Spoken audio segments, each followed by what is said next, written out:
Hey, Justin here with Stay at Home Dads Podcast. Welcome to the place I talk about a lot of dad and kid stuff, as well as guy topics and things that we deal with in our lives. Well, at least things that I deal with in my life, and hopefully you can relate with some of those. Anyways, welcome to the show. Thank you for tuning in once again. Alright, I decided to take a week off, so I'm going to bless you with this old and slightly cringy dad classic episode from last year where I talk about holiday eating, diets, and struggles with pie. Well, at least that's what I struggle with around this time of year, so I figured this episode was quite fitting, being that we're in the middle of the holiday season. There's a lot of food and a lot of cooking and a lot of temptation, so to speak, around us.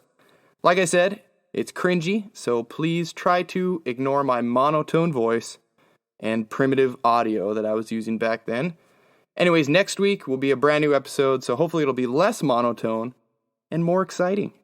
So, anyways, let's get into this. Alright, so the holidays are over. Well, at least one of them is.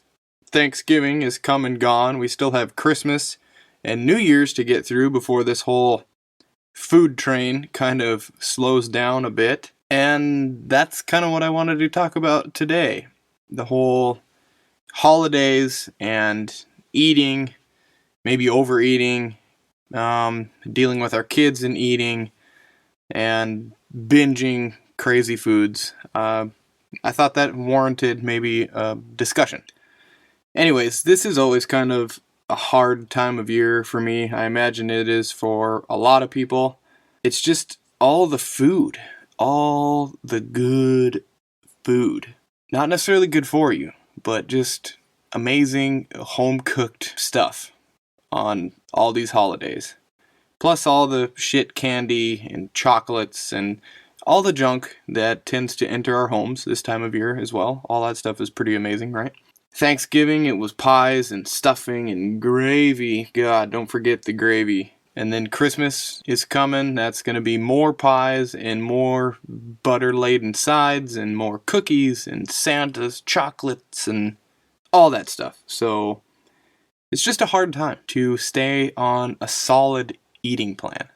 I don't know if you can relate with that or not, but it's hard for me anyways. And I have a problem with food to begin with. I'm not sure if I've talked about this in the past or not, but you would almost think that I grew up during the Depression because I like food that much. Like, no food left behind, when it comes to me and eating.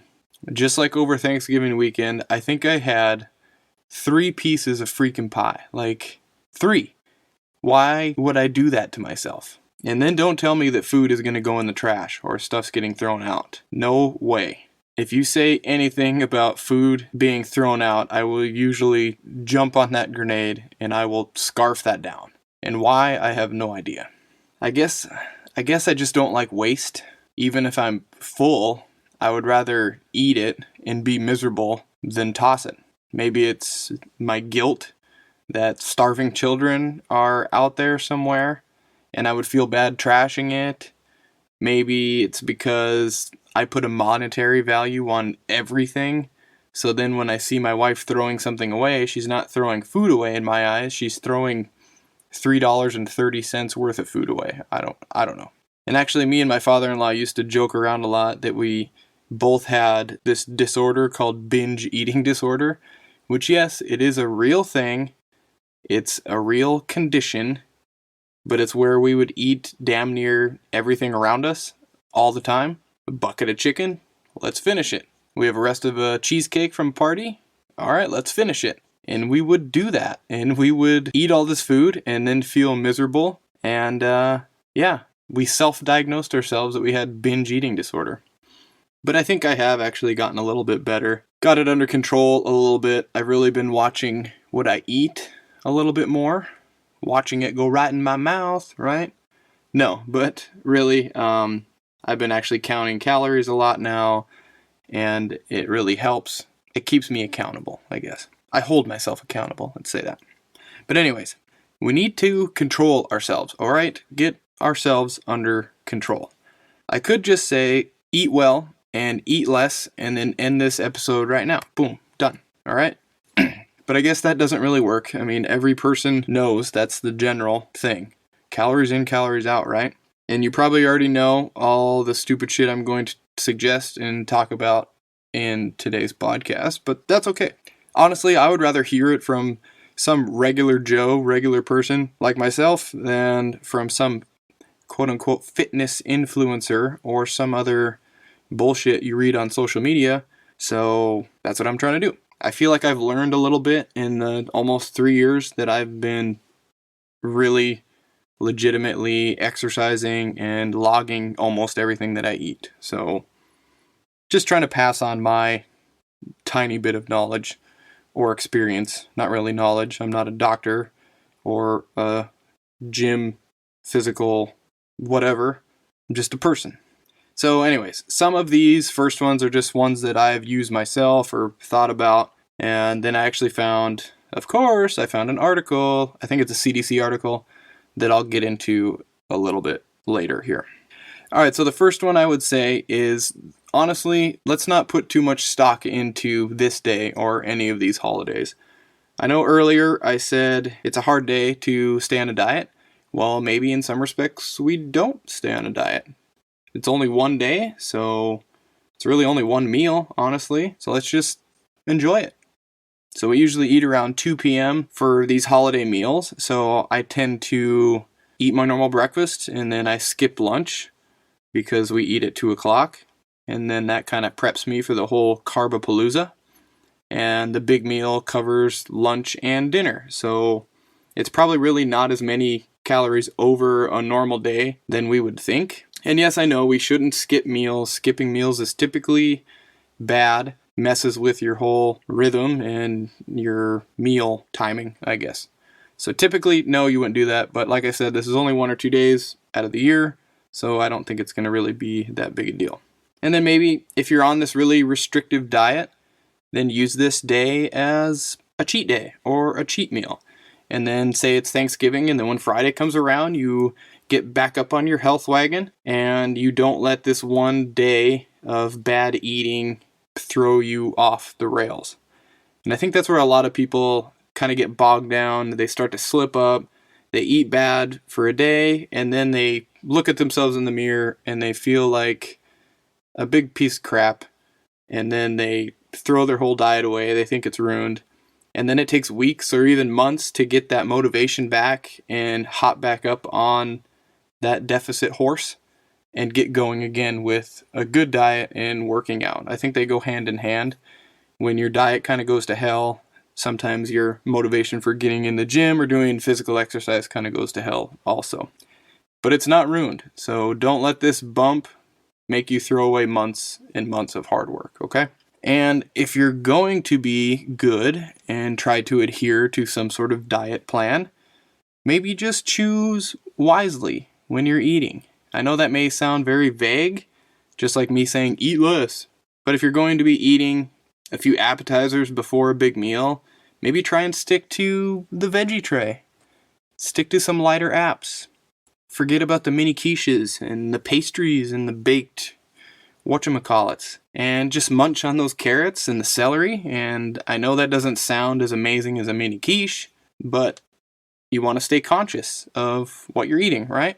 And it's very easy to talk yourself into just saying, screw it, and not caring. It's really something that you have to think about. Or hell, maybe even eat 1 or 2 fancy little apps and then kind of chill out a little bit. And then that way you get the taste for the good food and you're not just gorging yourself on 9 mini quiches. I just think if you try to stay aware of what you're eating, and you'll do much better than just blindly devouring the app tray and the cookie pile. I mean, I want to, but I know I shouldn't have 6 cookies, okay? So that's kind of where I'm at. And you know those holiday butter cookies? You get them in the tin? They're the worst too. I love them. I love them so much. They're the epitome of a holiday cookie. They only come out during the holiday times. I can't say no. So those are tough for me. Also, what I find helps me is having a drink, and maybe not necessarily an alcoholic drink, but just something to drink, a water. And I like that flavor water stuff. But if you have a drink in your hand, something to do, I think you'll be less likely just to be grazing around and munching on food that is literally all over. Even if it isn't a cocktail of some sort. Whatever it is, I just think it keeps your hands busy. Instead of you eating, you're sipping on a drink. And I think that may be a better alternative, even if it is alcohol. And then you still have options when you bring a dish over. Say you're going to someone else's house, the way we did, or you're going to a family member's house. Bringing an appetizer or a side, bring something that's a little more on the healthy side. Maybe you bring that nice veggie and fruit tray. Or if you have to bring a meal side, bring some steamed vegetables. Or some grilled Brussels sprouts. Or something boring, god damn it. I know those sound terribly boring. But healthy, okay? I know, the healthy foods just don't hit the same, I'm sorry. But if that's how you feel, then refer to tip number 1, okay? Alright, so now when you're eating your main meal, try this thing called moderation. Maybe opt for the smaller plate. Have you heard those ideas? Smaller plate does not hold as much food. I've always kind of heard of this trick, and if you consciously do it, and then not go back and refill your small plate, then in theory you will eat less food, right? And then also, when you load up your plate, your holiday plate, fill it with a majority of meats and vegetables. Turkey's pretty healthy, ham's pretty healthy. I think sodium is up there quite a bit in both of those, but still they're pretty lean meats. So fill them up with that and fill them up with vegetables, and then just dabble a little bit in the other portions of things that are out there, the stuffings and the yams and all that stuff that tastes delicious. So just get a little sample and not just a truckload of it, okay? And then when you're eating, you have your drink from earlier, you're sipping on that, eating slow down a little bit when you're eating. Eating slower will help you eat less. You'll find out you're full before you unknowingly eat another plate of food, okay? Or a dinner roll, or whatever, and you're stuffing carbs in your face. And then before you know it, it's too late and you're insanely stuffed and you don't feel good. So engage in the conversation with your family and your friends, and maybe that's hard depending on your family dynamic, I don't know, but it will help you slow down. I actually even saw this sweater that said, "Ready to talk politics and vaccinations this holiday season." I thought that was kind of comical, kind of funny. Wear that to a holiday party. You might get into a few arguments though, I don't know. But anyways, slow down your eating, chat with your family, instead of hammering out plate after plate of food, which is exactly what I would like to do on any normal holiday meal. Then when it comes to the dessert train of pies and treats, there's a lot of trains running today. But anyways, do not do what I did this Thanksgiving. Maybe opt for a single slice of pie and not 3 slices of pie, okay? Or if there's more than one flavor that you would like to dabble in, maybe just take some mini slices. And I bet that will be just as satisfying as having a full-blown piece of pie. It's a lot of pie talk. So just don't knock out 3 full pieces of pie and feel like ass afterwards like I did. Or if you bring a dessert, I actually brought a dessert to our neighbors when we had Thanksgiving, and I made a mini dessert. I made mini cheesecakes, and they were very small, the size of a small muffin, but it was actually really nice. It keeps people and kept myself from overeating. You only have one of those tiny little things. You don't have multiples. And also, don't fall into the trap that I tend to fall into with food, that it's going to be wasted, and then you proceed to get in there and eat every leftover that's laying everywhere or whatever. Donate it. I just looked this up on my phone to see if it's allowed, and depending on where you live, it is. It may take a bit of extra legwork to get it to where it needs to go, but I guess you can donate food or leftover food to some homeless shelters.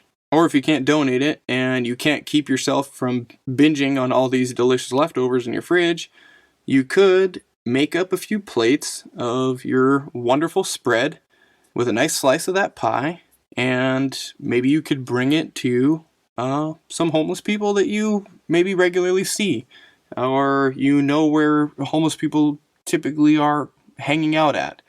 I don't think there's one person that's hanging out on the street like that would turn down a hot plate of home-cooked food. I just can't imagine that they would turn that down, and I think they would really appreciate it.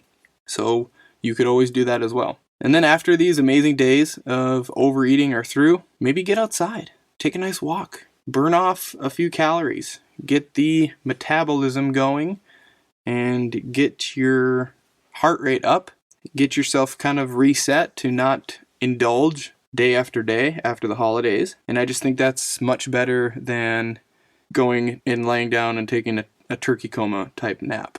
Okay, so these are just my own opinions and tips I have heard somewhere or used myself, but I kind of wanted to see what the old experts say. So I found this CDC article, and they kind of say some of the similar stuff. They say to eat close to your normal meal times to keep blood sugar steady. I guess I never really thought about that, but holiday meals are kind of served early in the day, so that does kind of mess up your meal timing. It says cut back on other carbs in your meal if you are planning to partake in other sweet treats. So maybe nix the bread or the dinner rolls if you're planning on eating stuffing or having a slice of pie or something like that. They also say not to skip meals to try to prepare to eat a big meal, because that will also mess with your blood sugar. And I actually think a lot of people not only do this during the holidays, but even on regular days, just going out to dinner, they tend to skip lunch and then try to reserve calories to use later. And I never thought that that was really a good idea. Eat a normal lunch, light lunch maybe, and then you go out to dinner. Makes sense to me.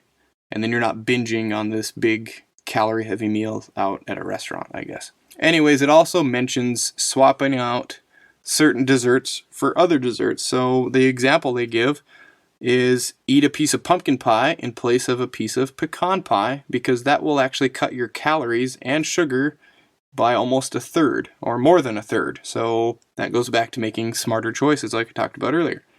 It also talks about drinking with your meal, and drinking alcohol without food can mess up your blood sugar stuff as well. Jesus, they're really pushing this blood sugar talk. And I guess I don't even know what my blood sugar is. I've never thought twice about it. Maybe I should, I guess. Okay, let's finish here. They say go ahead and... and then they say the same thing as I say. Go ahead and eat your favorite foods as well. This happens once a year. So slow down, enjoy, and you won't have to do it again for another 365 days. And then the last one is the same thing I said too, is stay moving, try some activity, get some activity in, as well as sleep well. Sleep loss can make it harder to manage what? Yeah, blood sugar. So when you're sleep deprived, we tend to eat more high fat, high sugar foods, which will mess with it as well.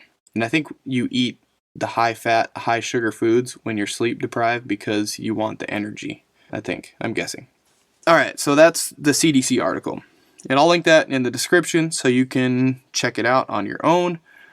And now with all this blood sugar talk, I just kind of wanted to learn a bit more, not to really dive deep in it, I just wanted to understand it a little bit. So I actually found another article on livescience.com, and I'm just going to read through a section. I'm literally going to read through a section just so you guys can understand the whole blood sugar thing. Maybe you already know, but I have no idea. So we'll just read through that real quick.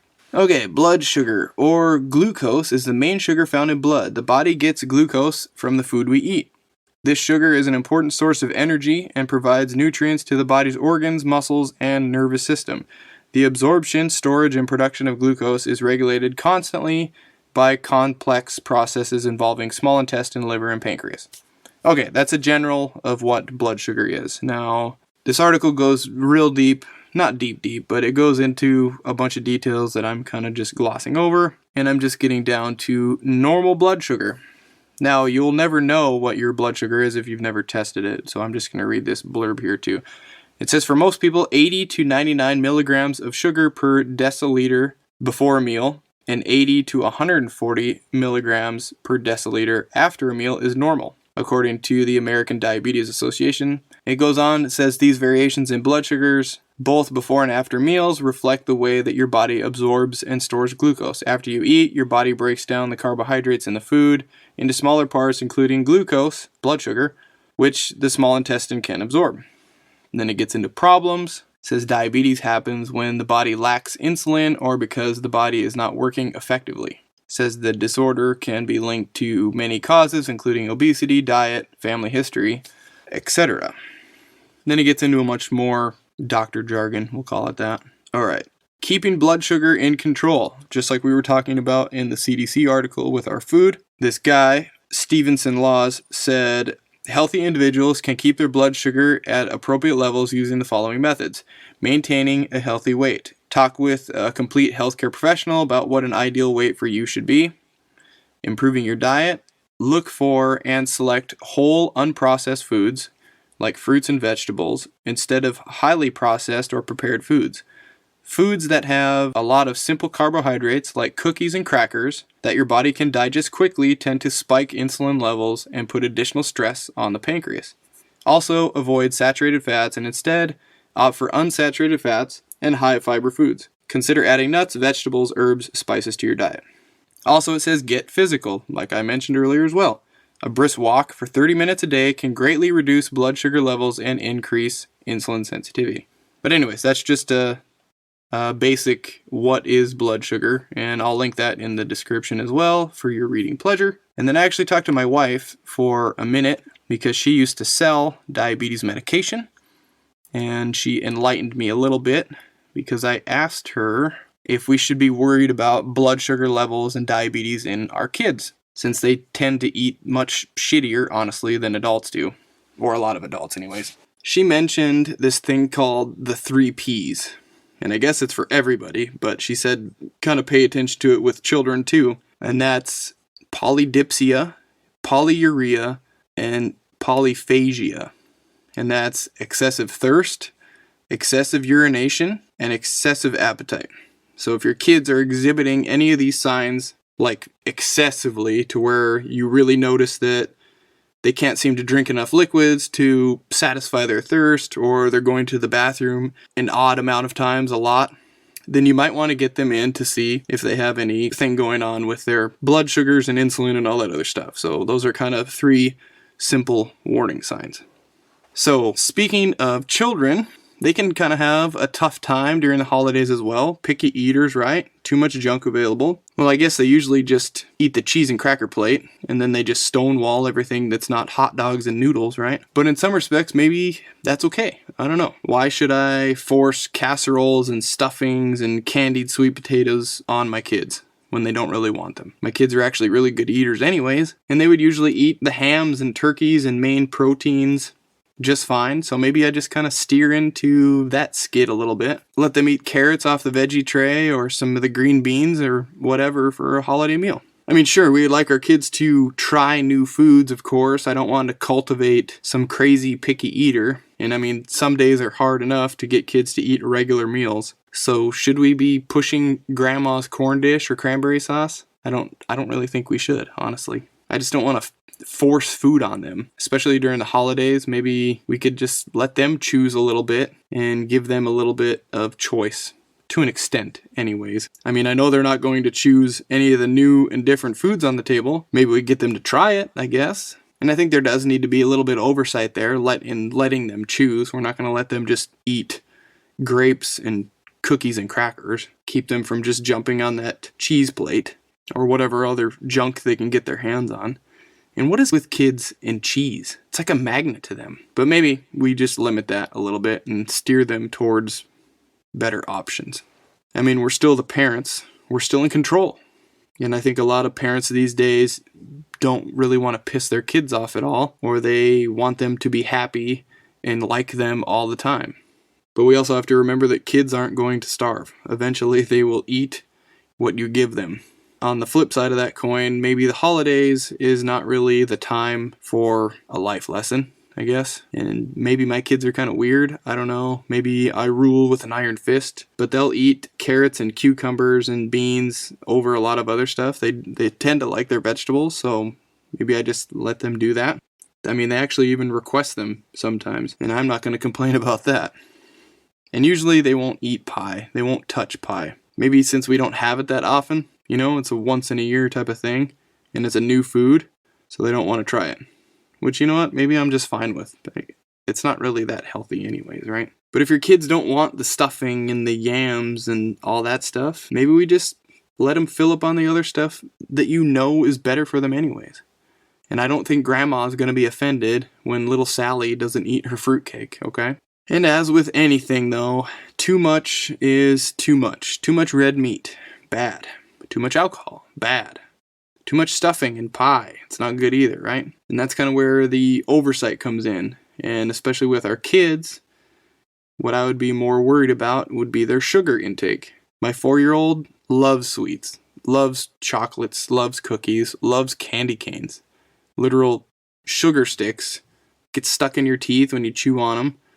And that's another whole worry there. It's like tooth decay and all that stuff, and blood sugars in your kids, like we just mentioned. So maybe if we try to limit anything, maybe we just try to cut some of that sugary goodness out, right? All right, so now we know some stuff anyways. But really, holidays are meant for what? They're meant to be enjoyed, spent with family. So let's not worry too much about what's on our plate and what we eat for these few days. It's only a few days out of the year, so let's maybe not stress. I think if we focus on the rest of the year, the regular days, the regular dinners, and make those a priority, make good choices then we won't need to stress about 3 pieces of pie or 6 cookies, right? I'll link these articles I talked about today in the description, the CDC one, the one about blood sugars. I think there's a couple other ones about holiday eating and kids, something in there. I know you love to read through those. And I'll even throw in that one about binge eating, just so you can see that it's a real deal. It's a health crisis, okay? It's a real ailment. Anyways, thank you for listening. I hope I enlightened you in some way or form. Maybe I helped 1 or 2 people out. I don't know. But anyways, please rate, review, share, and subscribe. That'd be super awesome. And you can also reach out to me, Vegas Raymer, on Instagram or through podbean.com like always. Let me know what you think. Let me know if you think I should talk about something else or who I should talk to. I would like to get some guests in here. I'm still working on that, so hang with me there. Lastly, grab this podcast on Apple Podcasts, Amazon Music, Google Podcasts, Spotify, and I will talk to you next week.